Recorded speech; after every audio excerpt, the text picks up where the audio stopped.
It's a ticket worth hundreds of dollars with no law enforcement in sight, just eyes in the skies. Red light cameras have been along intersections in Florida for over the past 15 years. Florida lawmakers passed the Mark Wendell Traffic Safety Act back in 2010. Our award-winning coverage of how communities use red light cameras started back in 2013 with an investigation into the timing of yellow lights. It prompted a legislative investigation, and FDOT increased the minimum intervals for yellow lights statewide.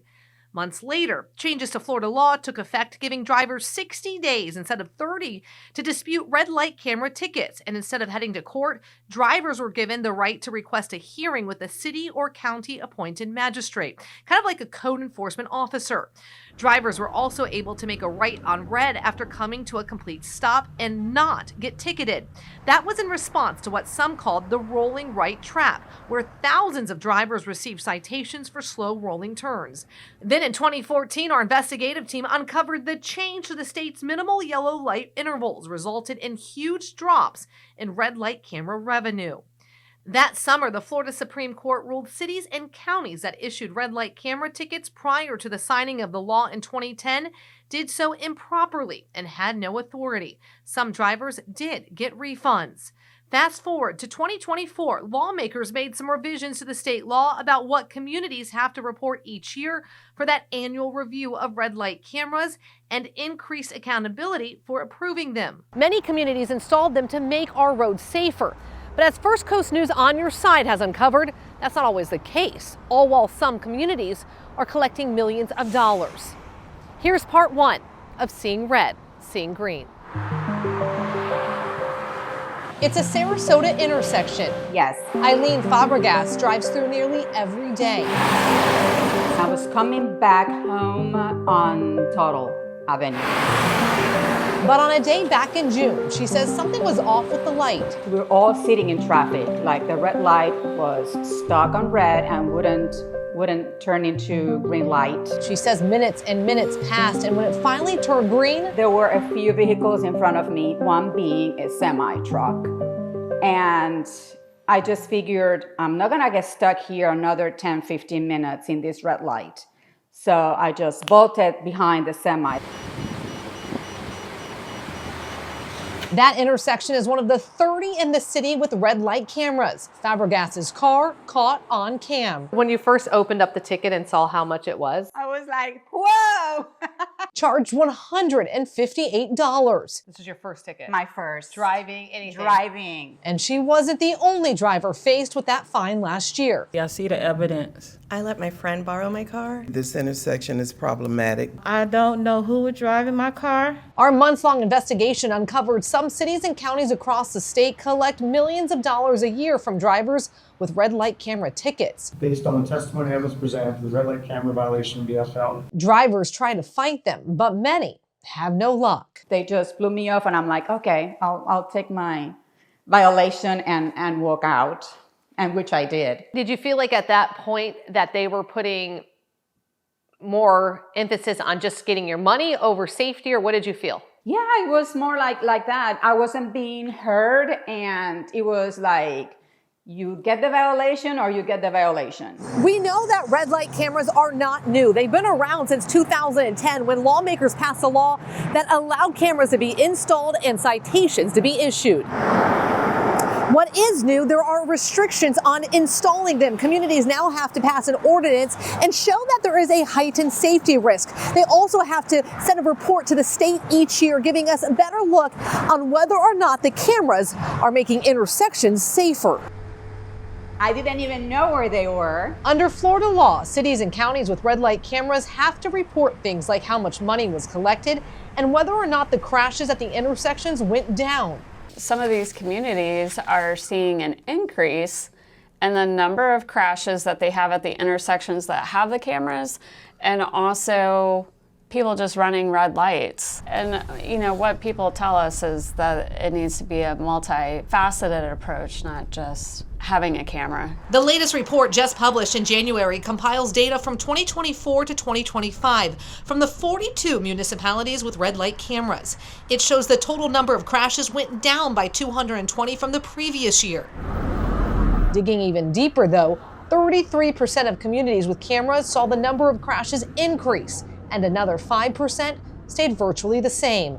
There was a greater increase in the number of crashes resulting from running a red light at 38%, while 14% had the same amount as the year prior. Right. Is it keeping people safe or is just money for their budgets? We see cities like Port Richey with a population of just over 3,000 bringing in nearly $1.2 million in paid violations. It's enough to ticket everyone there twice. Similarly, Florida City, with a population just over 13,000, issued enough red light camera tickets to ticket each person who lives there. Tampa, the third largest city in Florida, taking in $14 million, while neighboring Orlando took in about half that and plans to double the number of cameras by this summer. Controversy over the money collected is just one of the reasons about 20 different cities removed the cameras in the last 2 decades. While other communities lean on research at the Insurance Institute for Highway Safety for keeping the cameras. We compared the crash trends in these cities with the crash trends in some large U.S. cities without the red light safety camera program to see if there was any change in the crash. Wen Hu, the researcher on the study, says they found large cities with red light safety cameras reduced fatal red light crashes by 21% compared to those without. Yes, there was a significant reduction. But something we also noticed is the study began in 2014 and was published in 2017. I saw that it was done almost 10 years ago and didn't know if that would make it outdated at all, if there should be some more research done to really truly see how effective these cameras are. So we haven't done any research after that one, but there might be other researchers who have done research which are more recent. But yeah, that's a good point.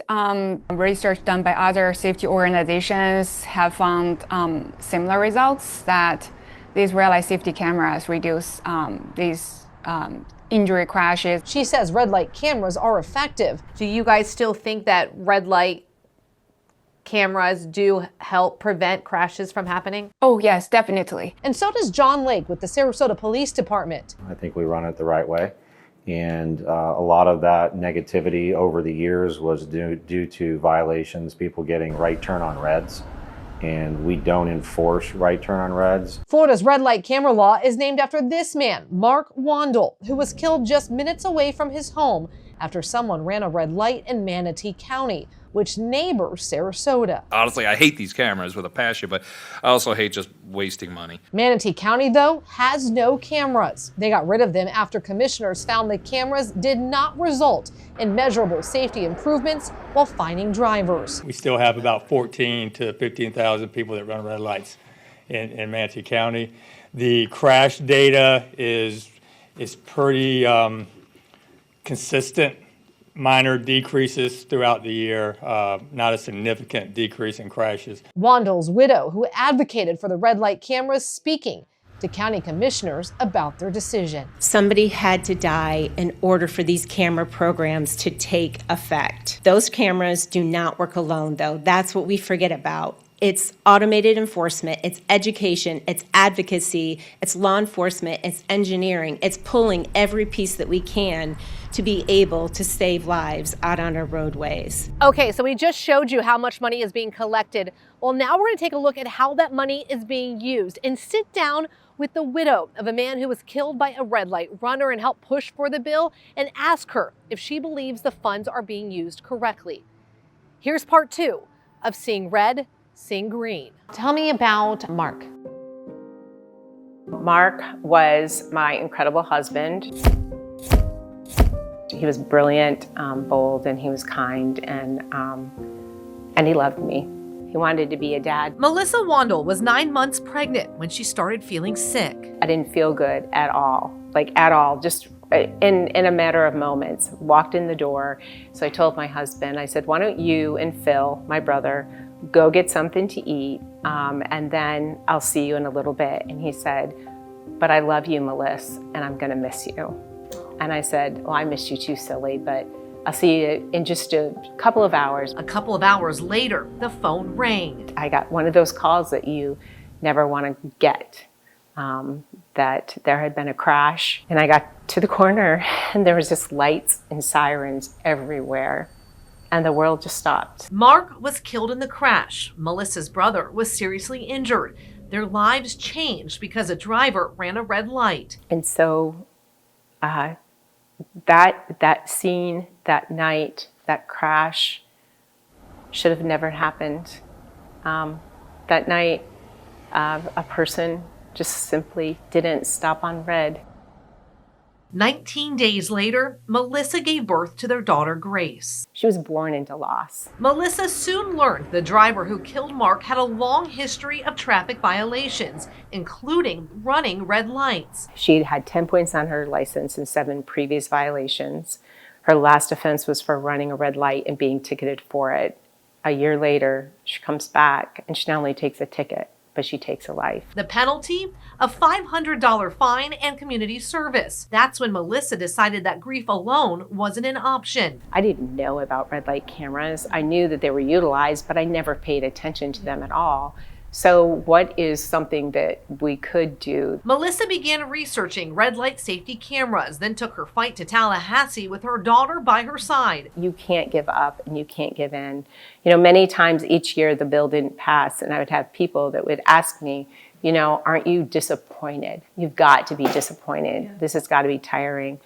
But I wasn't disappointing. I wasn't disappointed because we were educating. That education paid off, and in 2010, the Mark Wandel Traffic Safety Act became law, allowing cities to install red light cameras in an effort to save lives. So it's $150. But years later, Eileen Fabregas started asking different questions. Is that changing the behavior of people? Are people still running red light cameras? After she was caught on camera facing a $158 fine. Which I think is very steep. She reached out to our team after getting the ticket, so we took a closer look. Our months-long investigation found that the latest data shows in more than half of Florida communities with cameras, crashes involving red light runners increased or stayed the same year over year. We also discovered cities in the state were collecting millions of dollars from the cameras. About $95 million worth of violations were paid last year. Right. Is it keeping people safe or is just money for their budgets? Here's how Florida law says the $158 ticket has to be divided. $70 goes to the state of Florida's General Revenue Fund. $10 goes to help support trauma care and emergency medical services through the Department of Health. $3 goes to the Brain and Spinal Cord Injury Trust Fund, and $75 goes to the city or county where the violation occurred. We contacted every community operating red light cameras to ask how that money is used. A Lakeland spokesperson told us the red light camera revenues are not designated for anything within the general fund. Like property tax revenue, they are simply a revenue source used to balance the entire general fund. Fort Ritchie told us the remaining funds are distributed throughout the general fund to support the police, fire, and general government of the city. Orlando was one of the only cities we found that uses the money for traffic safety. They utilize it for campaigns to help educate people. Most cities told us the money goes into the general revenue with no way to track whether the money improves the intersections or driver safety. If we're collecting over $400,000 a month out of 7 intersections, we're not changing behavior pretty clearly. Correct. Right. Yeah. What we've done is we've created a fundraiser for government. It's one reason Manatee County commissioners decided to not renew their red light camera contract back in 2022. The revenue made from after everyone is paid out goes back into the 107 fund, which is unincorporated funds for Manatee County. Code enforcement operates out of the 107 fund. A lot of other things operate out of 107 fund as well. There is no general fund impact to the budget through code enforcement. The unincorporated MSTU is offset by $500,000 a year from this revenue, and code enforcement is $3.3 million. The state of Florida also collects millions each year, but the Department of Transportation told us FDOT receives no money related to this initiative. That's despite red light cameras operating on state roads like this one on Gulf to Bay and Belcher in Clearwater. Back at Melissa's house, when we first asked her if she'd changed anything about the law, I really don't think that I would change anything. But after hearing where the money is going or not going, At the end of the day, if we get back to that question of what would change in the bill, I would keep the bill exactly like it is, but then that general fund, if this much goes to the general fund, this $100 or whatever goes to the general fund, then okay, let's tag that general fund to go back into, our whatever happens with those out in our intersections. What can we do to improve it? And now we did take a look at Georgia's law regarding red light cameras, and their law specifically says that funds collected have to be used for public safety. If you want to take a look at the whole state report regarding red light cameras, you can find that now on the First Coast News app. Jennifer Titus, First Coast News, on your side.